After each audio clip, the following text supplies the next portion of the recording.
राष्ट्रवादी काँग्रेस शरदचंद्र पवार पक्षाचे प्रदेशाध्यक्ष जयंत पाटील यांच्या नेतृत्वाखाली इस्लामपूर येथील ऐतिहासिक पुतळा चौकात छत्रपती शिवाजी महाराज, भारतरत्न डॉक्टर बाबासाहेब आंबेडकर यांच्या पुतळ्याच्या साक्षीने बदलापूर घटना आणि असंवेदनशील राज्य सरकारचा जोरदार जाहीर निषेध करण्यात आला आहे।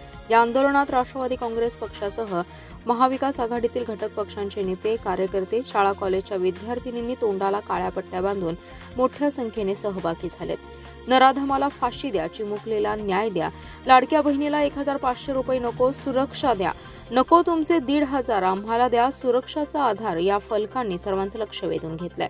जयंत पाटील म्हणाले, बदलापूर घटनेचा निषेध करण्याबरोबर अशा घटना पुन्हा होऊ नयेत, राज्य सरकारला वचक बसावा म्हणून महाविकास आघाडीच्या वतीने संपूर्ण राज्यात मूक आंदोलन केले। राज्य सरकार इव्हेंट आणि जाहिरातीत गुंग असून महिला भगिनी आणि मुलींच्या सुरक्षेकडे त्यांचं पूर्ण दुर्लक्ष आहे। राज्य सरकारचे माता भगिनी आणि मुलींवर पुतण्या मावशीचं प्रेम आहे। सरकार महिलांची सुरक्षा करण्यात पूर्ण अपयशी ठरले।